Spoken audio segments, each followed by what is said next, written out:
It's Hearthstone Grandmasters for the Asia Pacific region. We're back from our break and it's ready to jump into game 2 here of day 5, or day 2 of week 5 here in the Asia Pacific Grandmasters. It's going to be Surrender up against Alutemu for our next match of the day. A match that I'm looking forward to, both in terms of the players and in terms of the decks. Mage versus Rogue is a matchup that I'm still hearing so much of on both sides. After yesterday, the Mage going 2-0 versus the Rogue, I'm still not convinced because I think some of the Rogue play could definitely have been improved against the Mages, but it's an interesting matchup nonetheless. Yes, even we saw Alutemu play yesterday, one of the highlighted Mage players there, playing very well and getting the win, but at the same time we saw that Tyler, example, as one of the Rogue players, managed to boardlock himself, which he, after the games, were pretty unhappy about and said on social media that he regretted and I think lost in the game.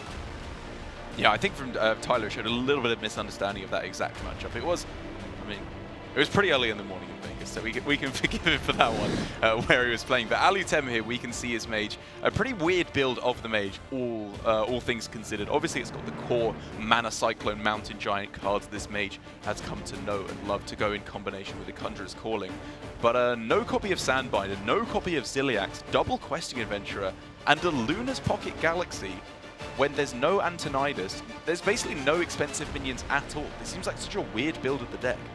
Yeah, Alutemu's main deck here is very hedged towards the Mage Mirror. I think that after the Vegas tournament where we saw that Mage was a very solid deck, he expected more players to bring Mage and potentially his opponent Surrender and Tyler to also go the Mage route. But them both going the Rogue route was kind of a punish for him. But he managed to get the win in the first game versus... Wait, did he face Tyler? Maybe it was Glory that faced Tyler. It was Alutemu versus Flurry. Yeah, it was Alutemu versus Flurry, yes. Yeah. And I think that Flurry has been playing Mage the previous weeks. Yeah, it was Tyler versus Glory. Yes, sorry about that. Yeah, so he was expecting his opponents to play Mage, but then he gets the Rogue. But he still managed to get the win versus it, even with the primary build for the Mage matchup. So very impressive by him. It was indeed, and he's got a sideboard a little bit more equipped to deal with the Rogue, which will be very nice for him up against Surrender, with the half-time Scavenger, Snip, Snap, Ziliax, Sea Giant. But this is Specialist. You have to queue your primary deck in the first match. So Alutemu is going to be starting off here with that Luna's Pocket Galaxy that we can see. I'd have to guess that it's not a keep when you're on the play versus Mage. But is it something he's considering, do you think? Personally, I would think that it's a bit too slow. One of the most important things versus Rogue is that you just want to try to get ahead of them and not fall too behind. But it's also a big consideration for him, because if the Rogue doesn't have too much of an aggressive start, which is definitely possible with this Rogue deck, just playing a Luna's Pocket Galaxy on 5 and having the potential to draw the big giants could be something that Alutemu considers very valuable. So I'm very interested to see what he decides to do here. I mean, he's clearly deliberating a lot. I mean, all those cards seem kind of tempting. Like, Mana Cyclone on the coin is not on the play, sorry, is not ideal. But then again, a lot of stuff when you're on the play is not ideal. As Mage, you'd always want to rather be on the coin. And the Sea Giant can also be very, very powerful in this matchup. Yeah, I think that Alutemu just says that the Luna's Pocket Key most of the time just isn't fast enough, and he would rather mulligan for potential aggressive early hands. With keeping the Cyclone, he has the potential of getting both the Sorcerer Apprentice and Elemental Evocation to work well with that. And mulligan, the other cards, makes him highly likely of getting those cards. So it makes a lot of sense from him just committing to the Cyclone. I think that if he would have kept the Pocket Galaxy, it might have been that he would have mulliganed the Cyclone and went for that game plan. But he thinks that the matchup is fine and doesn't want to go too risky. And keeping Luna's Pocket Galaxy is very risky because you can fall very behind, and sometimes you don't draw all the giants, and he only runs 3 giants in the deck. That's true. And no Antonidas, so there's not an insane upside if he doesn't draw those immediately. So I think it makes a lot of sense. Ooh, and with the pickup of the Elemental Evocation, I mean, on this turn we could see a killing of the Miscreant and playing the Mana Cyclone for 4 spells being generated. Does he ever consider that? Yeah, I think that is a very real consideration here. He definitely wants to try to avoid the potential of Surrender Shadow Stepping the Miscreant, which I think he's very afraid of at this point. He could also consider going Questing Adventure already, together with the Evocation and the Cyclone. Potentially getting a big threat out that might be uncontested, and in the case of it being uncontested, it might just run him away with the game, but that is super risky, and I don't think he's putting himself in that bad of a spot that he has to take such a risk. Yeah. So he's just going for the overall better play and getting a bunch of value from Cyclone and also gaining a lot of tempo. And he picks up some fire spells. Those I mean, you put 2 Ray of Frosts in, you get 2 out. That was insane. This is just pure profit at this point. That's like that was actually pure profit. Yeah, that's like printing a 3D printer with your 3D printer. It's just pure profit. He also got the Book of Spectres together with the Luna's Pocket Galaxy. Oh yeah. Because he went for the high tempo game. Oh my god, that's insane. Yes, he went for the high tempo game plan, right? So he didn't have too much value anymore. And now picking up even more reactive stuff and potential card draw after the Luna's Pocket Galaxy is absolutely insane. I love watching you watch Mage. You're just such you love your Mage deck. I mean, it was insane. I agree. Yeah, I'm not gonna lie, Derek. I get a bit more excited watching Mage compared to Druid. It's a bit more exciting. There's also so much options all the time. Yeah, I agree. It's just interesting to see the player thought process on what he thinks about the different matchups and the scenarios, because there's just so many decisions happening all the time and a lot of different random outcomes that can affect the game all the time. Because Alutemu clearly thinks about this Mage deck very differently to how a lot of other players do, both in terms of how he builds it and how he's been playing it. There's another card that he also runs into this deck, Conch Calling, which also after the Book of Spectres and Luna's Pocket Galaxy is insane. Might be very good. And as we can see in this early game, Alutemu has managed to just not fall behind at all. Yeah, I mean, he's ahead, right? Surrender has just not been able to stick anything on board, despite having pretty close to the dream hand.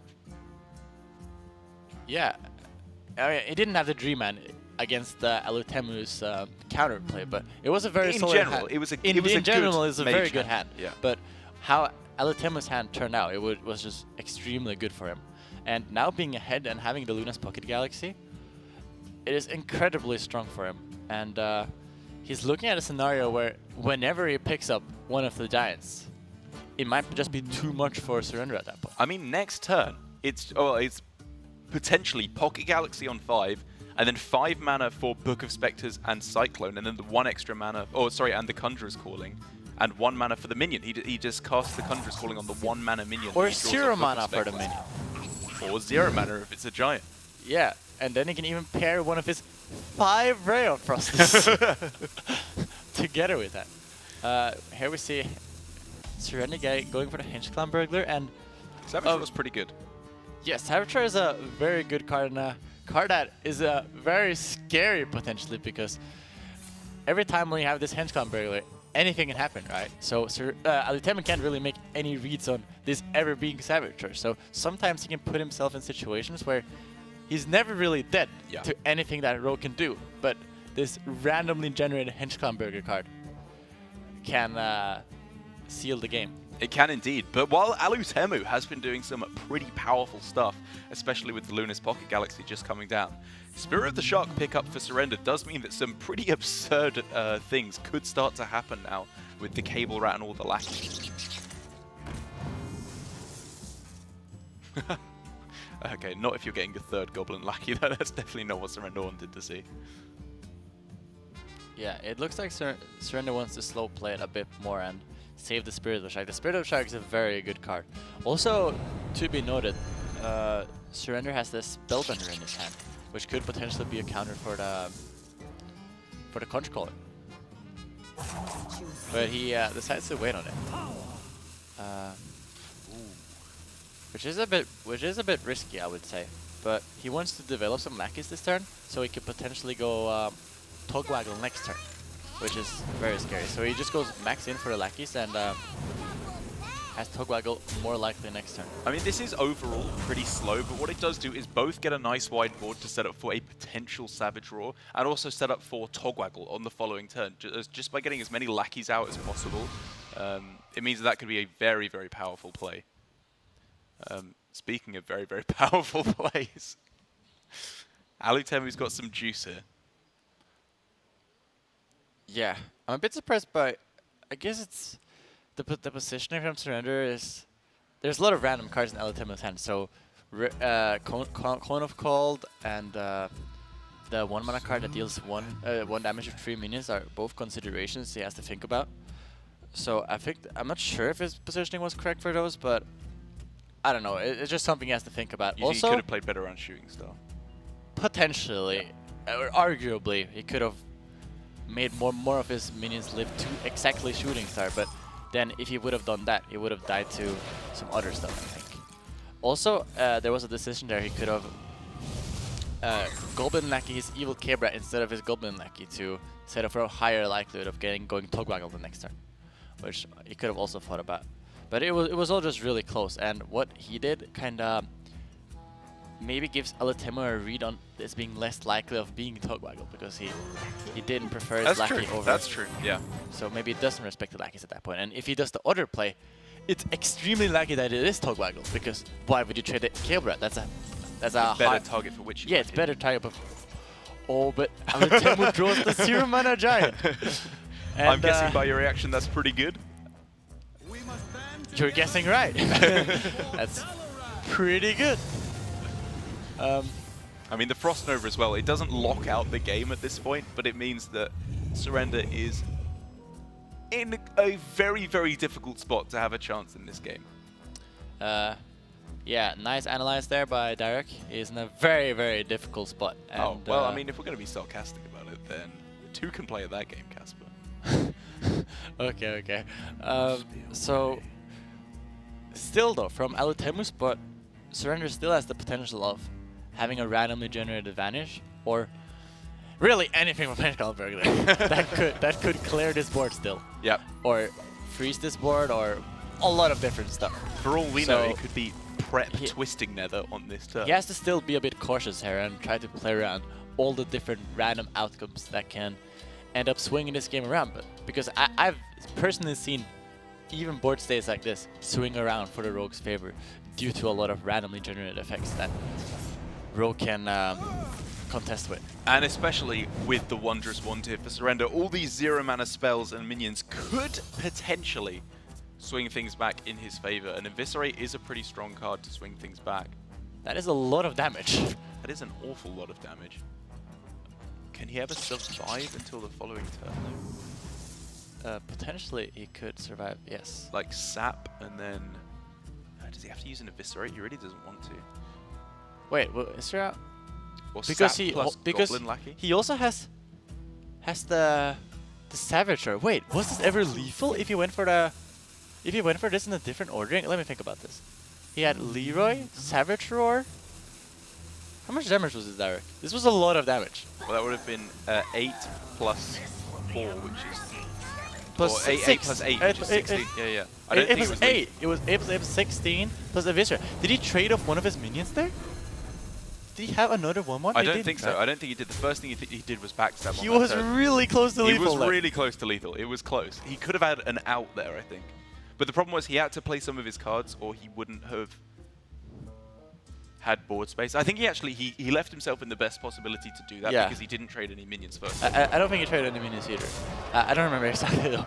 Like it's not something you think about. The Leroy range immediately before he has the 0 mana Leroy in hand. However, Surrender does now have access to, if the board is frozen, Spirit of the... Oh no, wait, he can't go Spirit of the Shark, Life Drinker Leroy because he doesn't have board space. Oh, how much damage is that? That would have been 6 plus 6 plus 4, 16 damage, so it wouldn't even have got that. Yeah, it wouldn't even be enough. I think that Surrender was mostly hoping for Alutemu to just not have any freeze there and being able to pull off the Savage Roar. But Surrender, no, Alutemu with the freeze. And I don't think there is really any out there for Surrender. That was a super interesting turn though, and like from our perspective, just looking at the game, it's super hard for us to just figure out if there was an insane play there that Surrender could have had. Like because his play order was backstab into Vendetta and then the Wondrous Wand, he didn't trade any minions first, so I think if he had lethal, he could have still gone for it, but it wasn't available to him. Yeah, I believe that too, but I don't remember exactly. Right, and yeah. It's very there's a lot of things to consider. Yeah. And it looks like there's no hope here for Surrender. He could get Blink Fox here and pull off a Frost Nova. That is... Keeps him alive. That would keep him alive, so I think he's supposed to go for that here. Frost Nova, what he goes for. Cold wouldn't quite do it. Another Spellbender. Yeah, that ain't gonna do it. Choose soon. Yeah, it's not gonna do it. I do. Throws it down. Alutemu again taking another victory with the Mage against the Rogue in a arguably unfavorable matchup. Some players would consider it so up against the Rogue. But it was just a story of, first of all, a very powerful Mana Cyclone turn at the start of the game, getting 2 more Ray of Frost and the Book of Spectres with the Luna's Pocket Galaxy that he managed to find off the top in those early And turns. also a magic that did create the Conjure Skull that he ended up that having. also was insane, yeah. That the was Ray kind of of Frost absurd. didn't matter that much, but in a lot of situations they would have mattered. But it was a very fortunate Mana Cyclone for him, and it just gave him the ability to play more for tempo and get the Luna's Pocket Galaxy with max value, and that was very good for him. And yeah, we see that the Mage managed to take a win again versus the Rogue, and I think that Surrender had a pretty reasonable start there also. It was not a very fair game. I would say that what Alutemu did was pretty busted. Pretty busted, yeah. But that is sometimes happens with the Mage. The deck has insane power level. Both the Rogue and Mage has very high power level and potential.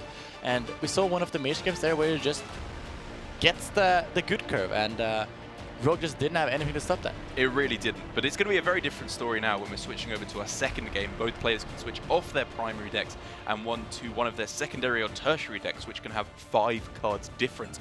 And those 5 cards that both players can swap make a big old difference. With Surrender, I would imagine switching over to his secondary deck with Betrayal, 2 Fairy Dragons, and 2 Walk the Planks. A very clear anti-mage build of the Rogue. And then for Alutemu, he can switch over to his Snip Snap, Halftime Scavenger, Ziliax, and Sea Giant build in order to counteract what the Rogue is going for. Yeah, we saw Alutemu's build yesterday, working pretty well versus Rogue. Scavenger getting a lot of value, and also the Snip Snap in one of the games together with the Conch Calling ended up being super good for him. But Surrender having a bit of a different sideboard to what Flurry had. I think Flurry did cut the backstabs and the SIs. This is something that Surrender has decided not to do. So I think that if Alutemu decides to go for the early aggression plan, which he decided to do yesterday, he might be a bit worse off against Surrender here with a lot of early game removal still and the anti-mage tools. Yes, I agree. I think, like, for Flurry, that's the one thing I really didn't like about what we saw from his mage. From who was the Rogue who swapped out the backstabs yesterday? It was Flurry. Was it Flurry? Flurry was... Oh, yeah, on the Rogues. Yeah, Yes. right. Sorry, yeah, that was the one thing I didn't like about his Rogue play, was switching out the backstabs there. But I think for Surrender and Glory... for Alutemu and Glory, I like the list they've gone for a lot more. But Alutemu here, as we can see, the Snip Snap, Halftime Scavenger, Ziliax, and Sea Giant going to be pretty important. The cards that he's losing, are there any that he's too sad? Like the Banana Buffoon, how important is that versus Rogue? The Banana Buffoon is just a pretty good card in general. Also, I would say that Luna is a pretty good card in general, so you're a bit sad of losing those, but at the same time, he feels that the cards that he adds is just a bit higher value versus the Rogue on average. Also, with the Luna's Pocket Galaxy and the Questing Avengers gone, I don't think he's too unhappy about that. I don't think those cards were made to be for Rogue anyways. So just removing those is just probably making his deck on average better. The Luna's Pocket Galaxy turned out pretty well in last game, but it wasn't necessarily a very likely situation where he got the max amount of tempo from the Mana Cyclone, and together with the Book of Spectres that is not in his deck, got a lot of value from the Luna's Pocket Galaxy afterwards too. It was insane. It was I really think we good. can both agree. It was absolutely insane. As I think we just got word that Surrender is actually sticking on his primary deck list instead of switching over to his secondary deck, which I'm quite surprised by. If that is the case, the Betrayal, the Fairy Dragon, and the Walk the Plank. Like this is an anti-mage build, right? Like, why else would you include Betrayal and Walk the Plank in your deck? So this is a bit of an interesting thing that Surrender is doing here, because even though Surrender still sticks on his primary and doesn't have the potential of Betrayal and the Walk the Planks, this is not something that Alutemu will know or expect. That's true. By Surrender just sticking to their primary, he's still representing the potential of having both the Betrayals and the Walk the Planks. This might be something that... We just got an update. He seems to have switched over to his secondary. We're getting trolled. We are getting trolled so hard today. Never mind everything I said. Okay, give us some more analysis. Talk about this secondary deck against the mage.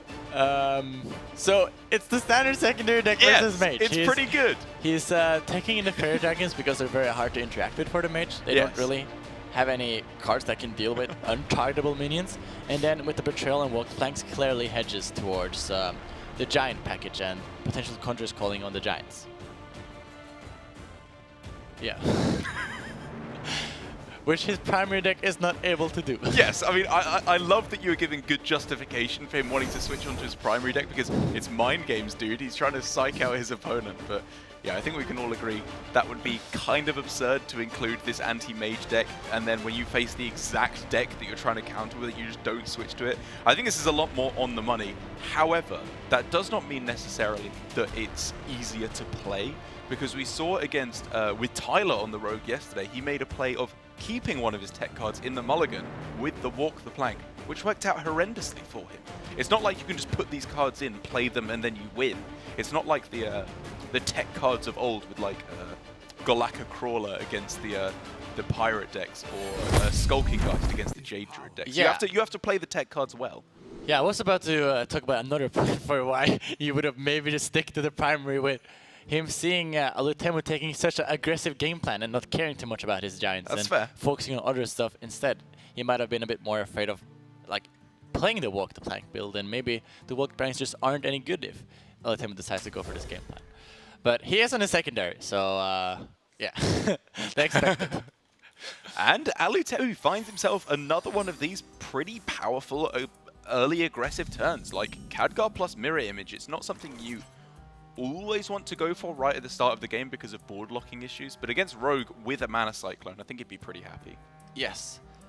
Or do we have a decision point here for Alutemu? Alutemu could potentially go Coin Cyclone to contest this turn 2 Fairy Dragon, but that would be maybe a bit too spicy. Wow. Wow. Or he could do this instead.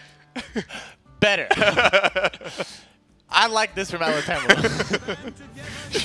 Alutemu decides to hold on to the Cyclone and then proceed to draw the elemental location for... And Surrender seems to know exactly what is up in this situation. Yeah, and Alutemu again manages to get aggressive early game with the Mage deck, which we don't see too much. This is an expression that we are both very fond of. The Giganuts from Alutemu here. Yeah. He's in a good spot now. He's in a very good spot. Surrender had a very aggressive hand with double Fairy Dragon Blink Foxes, so Alutemu, if it didn't get this sort of aggressive hand to contest it, would have been in a very big trouble, because in that case Surrender could have just keep on pushing damage with his Fairy Dragon. So it's very fortunate for Alutemu to be able to pick up all these cards, but at the same time, he is not guaranteed or anything to win. He's just solving the early game a lot of the time, way more, which is a big problem, but Rogue could also take it a bit longer, and you don't necessarily always win the late game either versus the Rogue. I'm calling it, dude. You just cut Giants from this deck. This is just a Cyclone deck now. Everything else is a bait. Maybe not, but... Yeah, I think I'm just astounded by how strong everything Alutemu is doing in these games. I'm pretty sure if he cut Giants, Surrender would just stick to his main deck at that point. Okay, fair enough. So, I'm not sure. I think that one of the strengths about the Giant, just having it in general, is just you're threatening having the Giant. And Surrender has to respect that all the time. So he has all of these cards that are in general just bad, but he has to respect the potential of Alutemu just playing a Giant. So he has to hold on to them and not necessarily get to do the plays that he wants to play. In honor of today, I was just trolling you a little bit, trying to bait you into thinking you should cut the Giants. Yeah. There's a lot of players that have decided to cut the Giants, though, I know, for the anti-rogue build. Or cut one that's true. Giant. Yeah, that is true. So people have been trying it. We don't see Alutemu doing that, but I know that other people have been trying. And even though Alutemu had a very explosive start, he still is in some type of struggle here. He doesn't really have any good follow-up and good follow-up pressure. So nothing is decided yet. It's going to be a long grinding game, I think. as he had the option here, obviously, of going Apprentice double Ray of Frost ping in order to kill off the Blink Fox and could then follow up with a magic trick as well. I guess first of all to see what he gets, if anything better comes down, but it looks like he... I mean, he's struggling, right? He doesn't know whether to just expend all his cards onto the board or be a little bit more conservative. Yeah, I think playing out the Sorcerer Pincer is a bit too rushed. I think Alutemu just wants to take it a bit slower, and he doesn't... with the Surrender build, cutting a lot of the minions, and rather than the minions playing a lot of reactive cards, he often runs in a situation where he just doesn't have too much follow-up pressure. And we didn't see any of the lackey cards in the previous turns, so Alutemu might just feel a bit comfortable just not doing too much this turn, I think. I find this pretty surprising, I've got to be honest. Like, I thought that the Sorcerer's Apprentice there was pretty good because it's protected by the 2 minions. He's already seen 1 backstab. It starts to contest this Fairy Dragon, which otherwise is very little to be removed. There's very little that can remove it. Like, I thought it was just a pretty reasonable way to start fighting back on board. Yeah, he also expends a lot of cards though, which... That's fair. That's true. That's true. Which will make his potential plays for later a lot weaker with having less cards in the hand. Good point. Also, you should never underestimate the power of the Sorcerer Apprentice later if you manage to join to your second Mana Cyclone or just having a lot of mana reduction in general. It's very strong, and I don't mind Alutemu's play. I would probably lean towards doing the same. And Alutemu here, with a decision, I would say, he could decide to go for the Celiacs or develop the half-time Scavenger for a potential value trade. But he's just playing it on curve, it seems like. Yeah, the half-time Scavenger is like... I mean, it's really at its peak when you have Conjurer's Calling, right? Because you can take the value trade with the minion, then Conjurer's Calling the 4-drop afterwards. Yeah, and this is just a very good board to play Celiacs. We also know that Surrender has played one of his backstabs, so it's not always that he can cleanly deal with the Celiacs, and the Celiacs could potentially pick up another trade with this Life Trigger, which would be very good for him. Surrender has a interesting decision here with the backstab and Meteorologist, because potentially he could go Meteorologist first. Right. But that could fail horrendously and only hit the Celiacs once. So that would be the absolute nightmare. That would be really bad. How important is backstab from this point on then? Is it a card you can just throw away?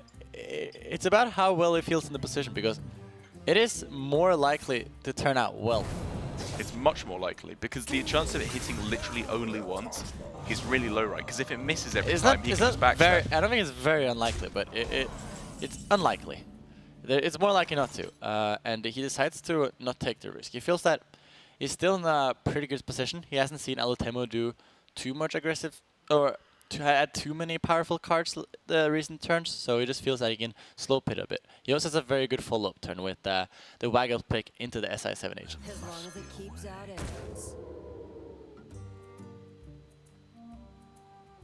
And Alutemu here has got I'd say he's got himself in a pretty good spot, where by having a pretty full hand, he's still in a position where Mana Cyclone or Mountain Giant are very, very good top decks off the top.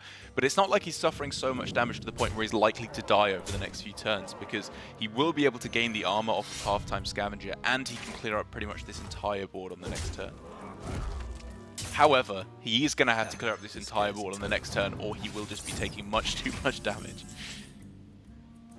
Yeah, I imagine that this is the turn where Alutemu pulls the trigger on the Sorcerer Apprentice and tries to do something above his normal turns, where he's just been playing one minion every turn recently.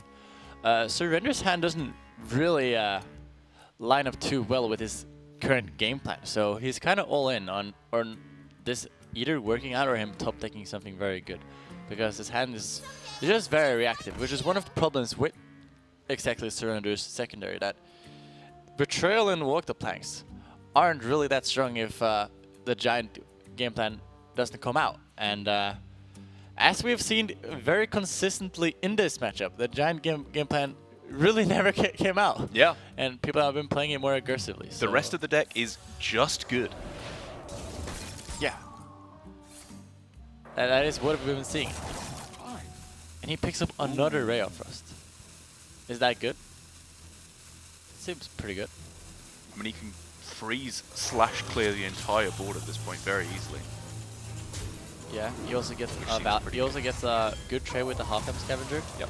So I think that Alutemu here deciding to the SI7 agent on the board, this is a nudge to the potential of Leroy. If he cleared the entire board here, Leroy would just be lethal. In this case, Leroy is only a 50% lethal. That's a very good point. It could have also potentially left another minion on board. To make it a 1 out of 3. But maybe that was better, because it kept it kept an extra card in hand, right? It opens up. Oh no, wait, because I'm not even sure. I'm I'm not even sure how much you're supposed to respect Leroy here. I think that if your opponent has Leroy here, it might be that he feels that is in a position where he has to go for the 50-50, and I don't think Alutemu ever has a better odds than 50-50 to win against a Leroy hand here. Yeah. So I think it was interesting though. Yeah, it was a very interesting turn, and we clearly see that he's paying some respect to the potential of Leroy. Not immediately losing to it there. Daring Fire Eater. Does that make your hero power? I don't think that makes 3/2? it a 3/2 weapon. I'm pretty sure that's a 1-mana 1/1. Yeah, it's a 1-mana. I'd be pretty PogChamp. But while you were saying that the betrayal can be pretty bad if the Giant's plan doesn't come together, that was a pretty good betrayal there for Surrender. It puts him ahead on board, kind of, or as ahead as he's likely to be. Yeah, it was a pretty good betrayal, and Alutemu doesn't really have too much stuff here. He can go Apprentice, Sea Giant for 5, and then a 1-mana left over, which doesn't really make any difference. So it's looking like, unless he wants to forego the Giant, which seems pretty sketchy, he does have to. He is going to take at least 3 damage on this turn. Yeah, Alutemu is starting to go into very, very dangerous territory here, where he is most likely forced to play the Giant, and Surrender in his deck has a lot of answers to this Giant. It might be that Alutemu even just decides to go for the Giant ping and be even more preservative with this Sorcerer Apprentice for the next turn, which is an incredibly risky play. If the Giants get answered by a potential Walk the Plank or a Sap, we just fall so behind and we don't really have any answers. But he's got to take risky plays at this point, right? He's pretty far behind. Yeah, there's some different lines here you can take that are all kind of the similar. It just ends up with we hoping that the Giant doesn't get answered. And he's going for one of those lines here. He's just preserving his mix on the board, and that could be pretty relevant in case of a potential sap, where he saps the Giant, and then we have some of the mechs on the board where we could Giant together with the Nova next turn. Right. Now Surrender is in such a weird position because he's pretty close to lethal at this point with the 4 and then the 6 that SI7 agent affords him. Does he just push for lethal and say that Leroy is his best out opportunity, or does he trade and kill off the Sea Giant? It's not really only Leroy that is best out opportunity. Alutemu is just struggling, right? Unless he has the talent or the defensive options, because the board is just representing lethal. So he's putting Alutemu in a position where he has to freeze the board or make a lot of trades. So I imagine that Surrender is very likely to go for the burn game plan here, but he could also end up seeing that the Giant is on the board now. We haven't seen any Conch Callings, and the cards that are in hand could potentially be Conch Callings because he didn't have any very good targets for it. But he did have the Half-Time Scavenger, so maybe we could actually delete the read. Yeah, on no Conch Callings. So he is living up to the Giant, and I think if he has to read on no Conch Callings being there earlier because of the Half-Time Scavenger, this is a very good decision by Surrender. Yeah, I like this a lot because the thing is now with Sea Giant is that even if Alutemu has Conjurer's Calling in this hand, it doesn't stop Surrender from winning because there's no defensive options on the 10-cost mana slot. Nothing with Rush or Taunt anymore. Now that there was the nerf to Mulch Muncher down to 9 mana. Kappa. So how much damage could Alutemu here set up a 2-turn lethal together with the freeze? He has 11 damage this turn, which would put him down to 16. And then in the upcoming turn, he would have 14 damage, right?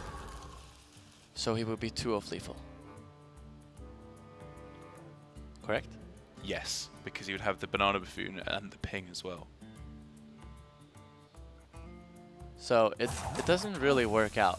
11 and 14. And I I don't believe that he has any outs for the lethal. So it might be that he has to go for... Oh, of course, because he takes out the other Banana Buffoon, whereas the other Buffoon would be an out for lethal. It might be that he just has to go for a trade game plan here.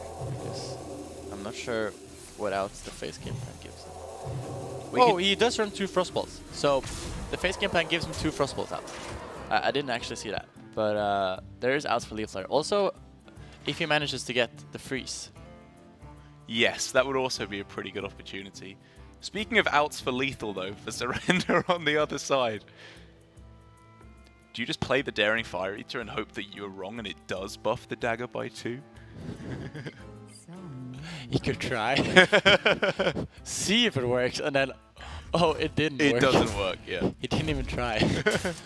But, I mean, this is his best shot, right? He hopes that Alutemu doesn't have the lethal. He has a decision here, though. Oh, what? Does he abyss? Because if he abysses a minion, Alutemu has no natural lethals from his deck. And he makes also the random spells that are in his hand a bit less likely of being lethal. There's potential random spells that are more likely to be lethal in the case of him having 14 damage represented on board already. So he has to save it for face, right? Surely that's more likely. I don't know. I'm not sure. It depends, because versus freeze, you want versus freeze top deck, you want I'm not sure. This is so close. This is so close. It was very close. Oh! That might be lethal. I mean, he's got to get it right. He either has to freeze the board or get lethal on this turn. There is a lot of... I think there's a lot of semi-outs that are potentially freezing the board or clearing the board that could get there.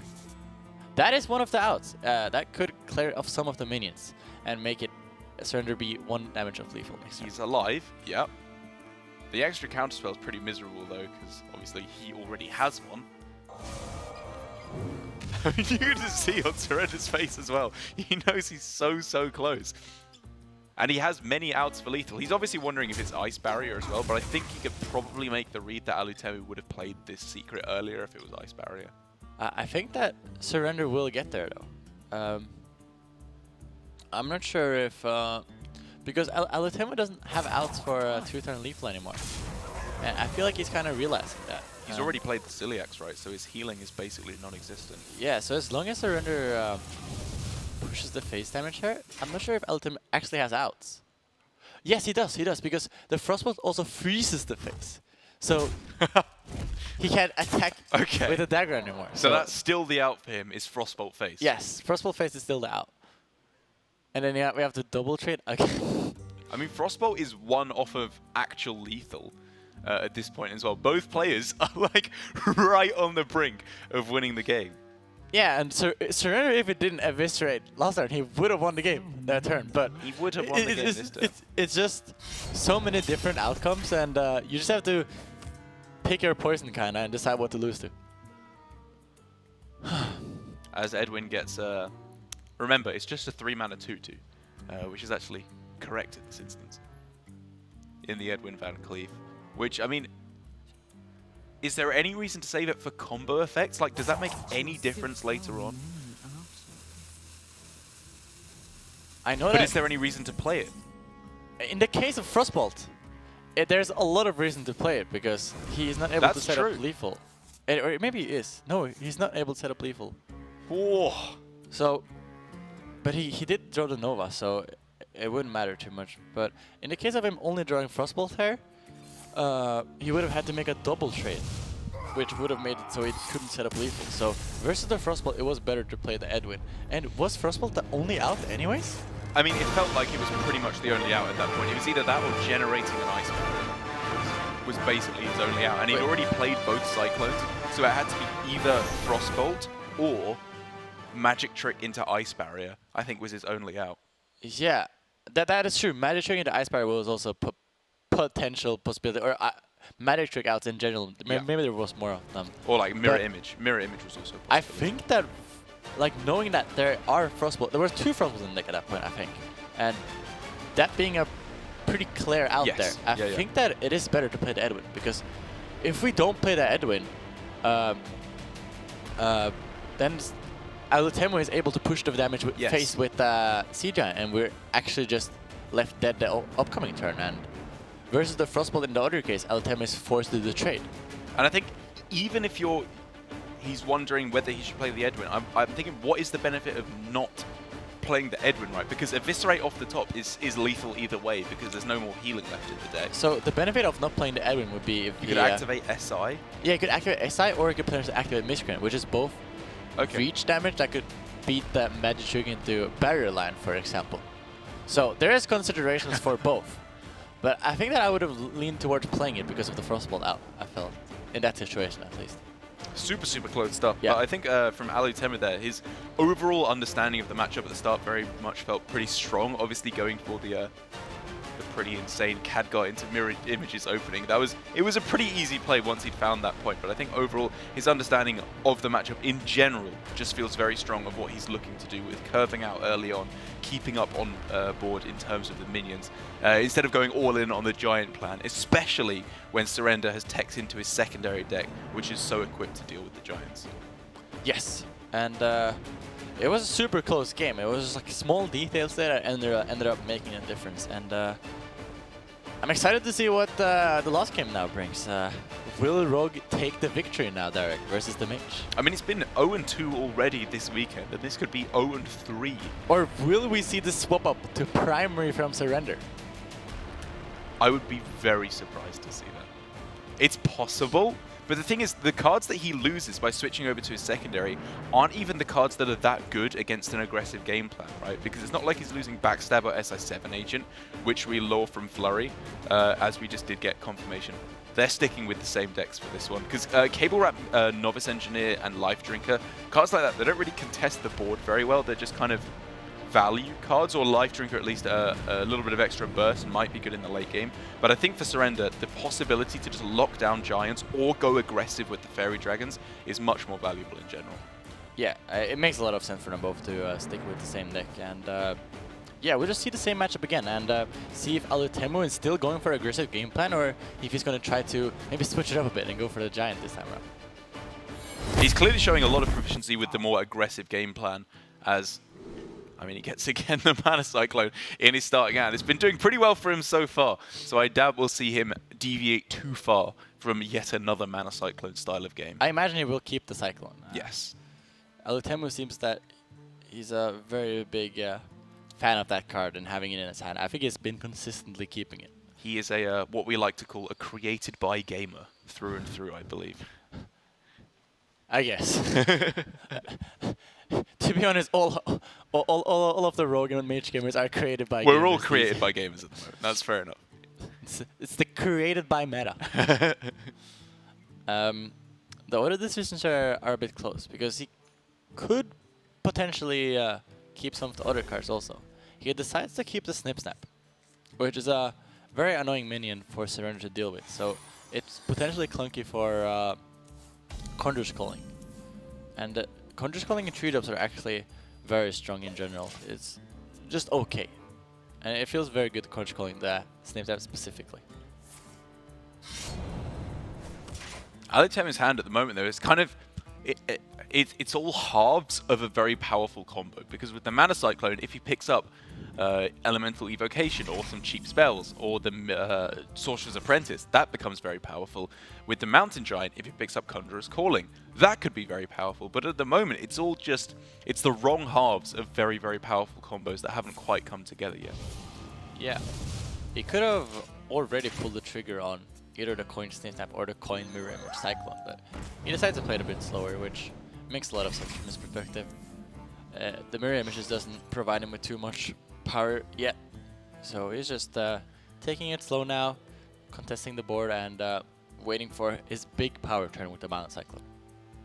Well, that's actually an interesting point. Like, when you say power turn, are you definitely thinking Mana Cyclone, or is he trying to move at the moment towards a Mountain Giant turn? Because he does have that in his hand. He is on the coin, which is generally when you want to move towards Mountain Giant plays, or is he just too afraid of the killing of it off? Moving towards the Mana Cyclone is kind of moving towards the Mountain Giant also, because That's fair. it's just the regeneration of your hand, and at the same time tempo. So I think that right now he's trying to get a good Cyclone turn in the near future, and maybe the effect of the good Cyclone turn could make him have time to play the Mountain Giant in the upcoming turns. That's what I imagine, at least. And Surrender here stepping the Blink Fox after the value trade, which is pretty good value here. Also manages to activate the SI7 agent, which makes him able to full clear the board. I was at first thinking this was a little bit slow, but I mean, I think as long as he plays the SI7 agent here, I'm fine with his play. I'm not even sure if there was anything more aggressive, actually. Yeah, yeah. Well, that's what I was thinking. He's just trying to seal the board. Also, one thing that's very annoying for the mage is that free minions are a very annoying stat line. It's not very easy for him to deal with. Yeah, I think the only thing more aggressive he could have done was like backstab SI7 agent and then step the agent to push 3 damage to face. But I think the extra card that he generates is usually going to be much more valuable than the 3 damage to face. Yeah, and Alutemu already with a couple of hard decisions on how he wants to approach the game now. I believe that he would most likely just slow play it still and go for the Frostbolt here. Now that he has the Sea Giant, he really wants to pair the Mirror Image turn together with the Sea Giant. And if he's able to pick up, for example, an Elemental Evocation, or his opponent is going to go wider on the board with lackeys, he will get a very good Sea Giant turn very soon. Which is the benefit of him holding on to the mirror images for this long. Because, I mean, you were saying as early as turn 2, he could have gone for mirror image, coin, mana cyclone. But, like, I think with mirror image, against mage, you generally against rogue, you want to play them either when you're getting a big sea giant or when you're locking them out from lethal opportunities. Like, if they're just trading into them with their small minions every turn, it can just get pretty underwhelming. And, Alutemu here with not any particularly pirate plays that I see, so this might be the turn where he just pulls the trigger on the giant and sees if there is an answer and if he can get something out of it this turn. Do you mean the mountain giant? Yeah, the mountain giant, yeah. I don't think there's anything particularly good besides that, and I don't think he wants to pull the trigger on the mirror images when he can't play both the sea giant and the mana cyclone together with it. Yeah, it's definitely a combo he wants to save at the same time. And as you can see, he's clearly hovering over the mountain giant, but showing a bit of consideration also at doing something different. Could he? No, he can't play the mana cyclone at the same turn. It's 1 mana off. It's close though. It's closer than I thought it was. Being able to go for the full sea giant play. Yeah, I like holding on to that combo for later and potentially more draws, and also potentially Surrender committing more minions to the board, which would make the Sea Giant even cheaper. And Surrender doesn't have either the Walk the Plank or the Sap, so this Giant play is getting pretty rewarded with Surrender having to be very reactive towards it. Yeah, especially as from where Surrender sat, I think he's probably going to make the read that he has to kill it off, because if he doesn't, obviously either Conjurer's Calling, both halves of the Twin Spell, or Khadgar's Conjurer's Calling would be pretty dreadful. He has the potential of the betrayal after the double Conjure Calling, That's or the fair. one Conjure Calling, but at the same time, Alutemu will get a value trade at that point, and even with the betrayal, the Giant is just still super annoying getting the value trades and just value of the Conjure Calling. So I think he will lean towards killing it now that he has a fairly efficient Claire. Yeah. It's really just how he wants to follow up, I think, because obviously he has the possibility two of ways of doing backstab it, this SI7 agent. Yeah, he could also decide to go for the Edwin line and then tank some damage, which is what he ends up doing. Okay, so this is like the SI develops the 3/3 as opposed to the Eviscerate, because I think basically he always wants to play Edwin on this turn, but by going for the Eviscerate, the SI over the Eviscerate, he takes 8 more damage, but develops an extra 3/3, which clearly indicates where his mind is at in this game, where he has to be super aggressive with developing this was the most aggressive play he could have done. Yeah. And I'm a very big fan of this play. And Surrender now having 3 minions on board, I believe exactly makes Alutemu able to go for the Mana Cyclone and the Sea Giant play. He actually has even more mana. He's got more mana, yeah, he's 1 over. Yeah. So, yeah, he wants to expend the coin because every single freeze or extra speller is just more valuable than the coin in Alutemu's mind, which I like quite a lot. He also manages to get not bad. 1 mana spell to pair together with the Sea Giant here. That could potentially discover some more freeze cards. Or a Book of Spectre again. Is Book of Spectres good enough at this point? Does he settle with that or go for a Magic Tree for something a little bit more impressive? He might also go for the Mirror Image. Having all of these Oaths on the board is actually surprisingly annoying for Surrender, especially now after he expended one of the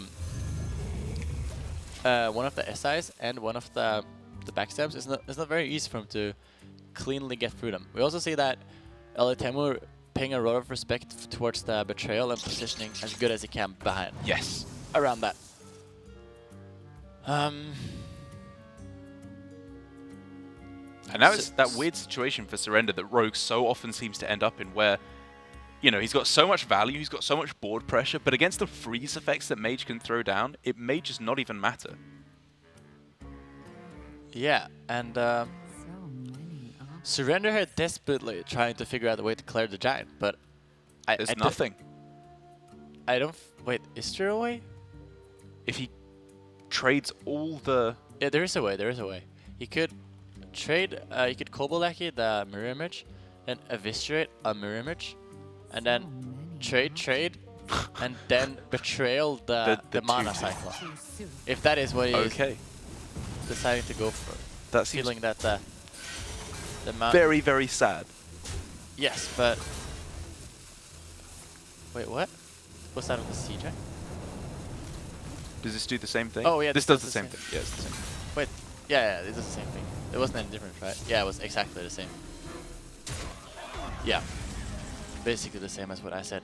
And I think this makes sense for where Surrender is at, because his hand at the moment isn't burst, it's value. And so if the Kobold Lackey sticks around, he can obviously go for Togwaggle, and if not, Power of Creation is just a super powerful turn on turn 8. Yeah. Also, the Betrayal wouldn't work as good as it does versus the Mountain Giant versus the Sea Giant, because the Sea Giant is has the likelihood of discovering minions that are not equally statted. So he could get 4 12s, which would be super annoying for him, and he could get 12 12s paired together with 8 8s. Yeah. So it doesn't always work out cleanly for him. So I really like the direction Surrender takes there and figures out the clear, which wasn't super obvious, I would say. So Alutemu here really wants to go for the Celiax, but he also really wants the minion to stick for the next turn, because he Right. doesn't have any minions to use with the Conch Calling anymore. And after the Celiax now, there's potentially no more minions for him. Yeah, I mean... It's quite a bit of a struggle. And he decides to go for the Conch Calling on the mana side. 2-drop. I mean, this does set up for Ziliax Conjurer's Calling on the following turn, which Yes. is, you were saying is something he really, really wants to do, because otherwise he just might not have minions for Conjurer's Calling. I think I like this play. This is a very creative play by Alutemu, yeah, and not gonna lie, it looks really good. It does look good. And the Vendetta top deck, very good for Surrender here. And Alutemu doesn't like to see this Power of Creation. The Rogue deck is very much out of minions at this point, and Surrender managing to pick up some of the best fixtures in the game for him. That's pretty insane. What's best here? Like, Curse Castaway? Curse It's got to Castaway. be Curse Castaway, It's always right? Curse Castaway. Yeah, yeah, yeah. Like, obviously It's the not- Beast it's is the most amount of stats, but... It's not close. It's always Curse Castaway, I think. Yeah. Getting, I mean, oh, he has such a good chance of getting, like, double Miscreant, which makes his Togwaggle He even always more gets likely double to go off. Miscreant, right? Yes. I think he does always get double Miscreant. It's pretty good. That's pretty powerful. And I feel a bit bad for Alutemu there. That was insane. That was really good. I mean, I guess, like, Rogue probably has a pretty good chance of finding Cursed Castaway off of the Power of Creation a good amount of the time. Like, what are the 6-drops they have? There's not loads. It's like that or Kidnapper, Yeah. which is a lot worse. Togwaggle. How likely are you to find the Power of Creation? Pretty unlikely, I would argue. Less likely than the Cursed Castaway, I think, yeah. Anyways, Alutemu in a very difficult spot now. Trying to figure out how he's supposed to tackle this very hard situation for him, because now he knows that there are miscreants coming up with the Cursed Castaway, so he has to go really fast. I think that he has to somehow take the aggressive game plan here. Like, does he go Ziliax freeze? And then set up for Conjurer's Calling next turn? With maybe a top deck of Khadgar if he's lucky? Yeah, that seems like what he's setting up for. He wants to Celiax and then freeze the board. Hopefully the Celiax sticks for the next turn, and then he can go Conch Calling and a potential draw. Yeah, I think I like this. Alutemu managing very well as just set up for his future turns, which I like. Do you like the attack here on the Ziliax? It makes it much more vulnerable against a minion that wasn't attacking anyway because it was frozen.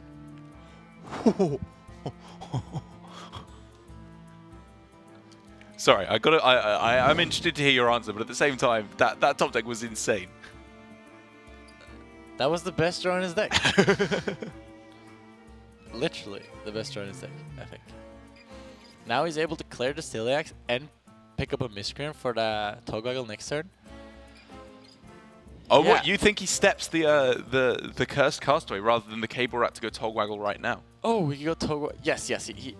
I would always step the Cursed Castaway here. Okay. Right? So many options. Aren't you more afraid of... maybe not. Maybe it's the... I thought the Cursed Castaway was the good one to step. So, like, Surrender knows that there is a Conjurer's Calling in hand to get the Ziliax back, but maybe he just gets like, the 2 out of 5 lackeys clear this anyway. Yes. Oh, oh, that is the perfect lackey to get as well.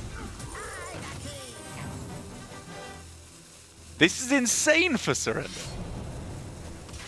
He was maybe losing that game at that point. Like, it was still looking good for him, but if Alutemu had been able to generate an extra freeze effect... Yeah, it was really only generating extra freeze effect, but if we clear the Celiax, guaranteed. I don't even know, what could Alutemu do? It's a lot slower though, right? It's a lot slower. It's a lot slower, for sure. And now, Alutemu does have the possibility to go generate more freezes. Randomly generate more cards, yes.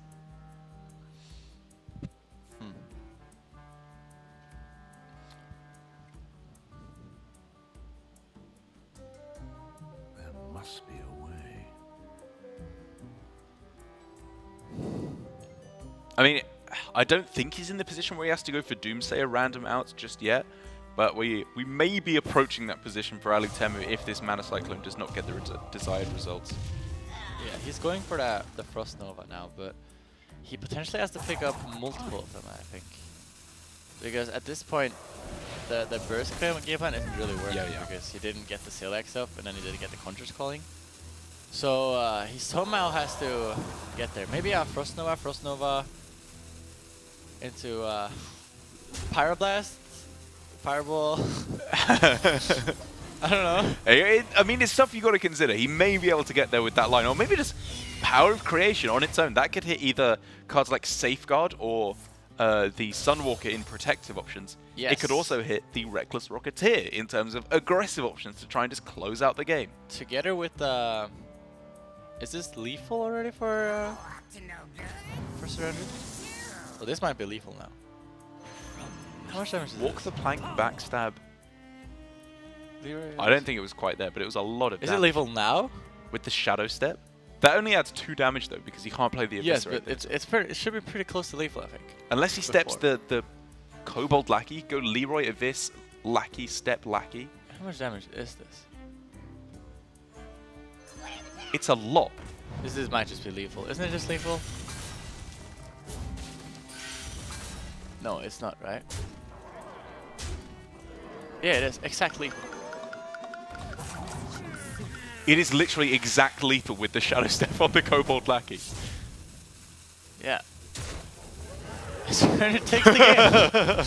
That was such an insane ending to that game and that series. And Surrender picking up 2 victories this week with his Rogue. And this game, like last series up against Frosty, it was just all Edwin. All the time was winning him that series. This time, I don't even know what it was. After he switched their secondary deck, he was just looking way more powerful there. Alutemu, despite getting some pretty powerful starting hands with a lot of Mana Cyclone nonsense going on, the consistent damage for Surrender was just enough to keep board control for the entire game. I would argue that they both had pretty good starts and just curves in general there. And Surrender recognizing his position in a very difficult turn, I would say, where he decided to kill the Sea Giant with what was didn't look like too much of a good play where he used the betrayal basically just for killing a mirror image, but allowing him to kill the giant and then set up for his power turn the next turn of the power of creation, and the power of creation then picking up the cursed castaway, which was pretty insane. Which was pretty good there, and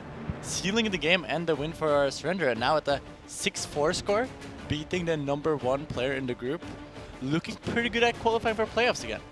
And I think it was a pretty good line of play from Surrender to set up the ability to go for a lot of value cards, because it's very easy with this rogue deck, I think, now that Myra's Unstable Element has gone out of the deck, to run out of cards some of the times, but by going for plays like Shadow Stepping the Blink Fox and to get more cards in his hand, I think it made for a lot of very, very powerful options to keep up the value throughout that entire game, because he's never run out of cards until right up at the end when the Shadow Step got in the Togwaggle.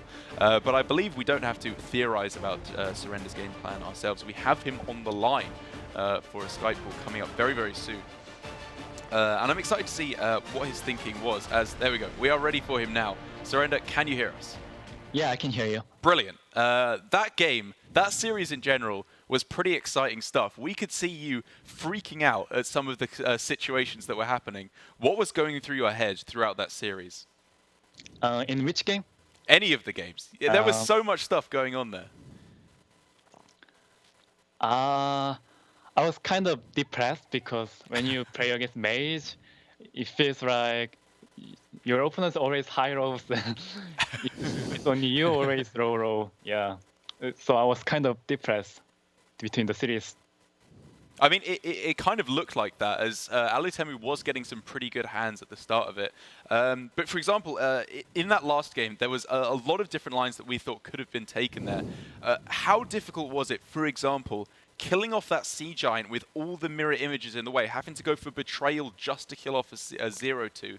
Was that a difficult play in your opinion, or is it just so crucial to kill off the Giants in those situations? So at the time, I was kind of sure that he has the 3-mana spell. Yeah. And and I had the 8-mana spell, Power of Creation. So I kind of want to kill Giant there and play 8-mana spell next turn.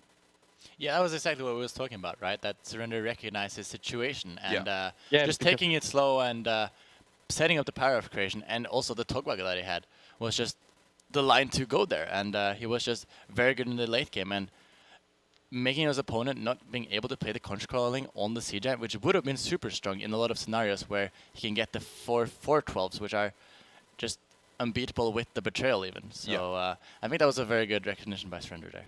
I think it was indeed. And I guess one more question I have for you is, I remember you were saying at the start of this that after Las Vegas, when you had not too good of a run in the Masters Tour there, you lost a little bit of your confidence. Now that you've won both of your games here in Grandmasters this week, are you feeling a bit more confident now? Is this old Surrender back again? Yeah, of course. I started this tournament with 1 sweet score, and I was kind of depressed at the moment too. And I promised my fans I will really, really try hard and do well in this tournament. I think I'm doing like 4-1 lately, and I think I'm pretty doing well. Yeah. Yeah, I think you've been playing very well. We liked a lot of what we saw in that series. Yeah, I think both players played very well in that series, and they both drew pretty well, I would say. So it was a very close series, and Surrender spotting the crucial lines, even spotting the lethal there in the end, which was a lethal that happened after a lot of randomly generated cards. So it's very easy to miss exactly when it was exact lethal. So Surrender going with a 6-4 score now, and good luck on getting the playoff spot now, because he's looking in a very good position for it now. Yeah, he's looking to be in a very, very good spot to come through. So now that you're done with your 2 games for this week, we'll let you go and relax. Thank you very much for talking to us, and well done this week. Thanks.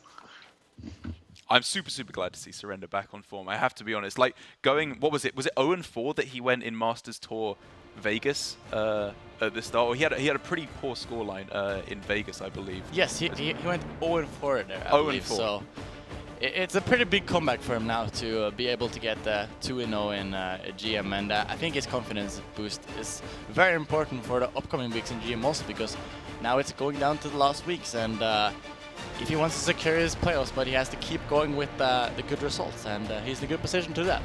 getting the win over Alutemu, the #1 in the Asia Pacific right now. So looking good. He is indeed, and that's a good point actually. #1 for Alutemu, now dropping to 8-2.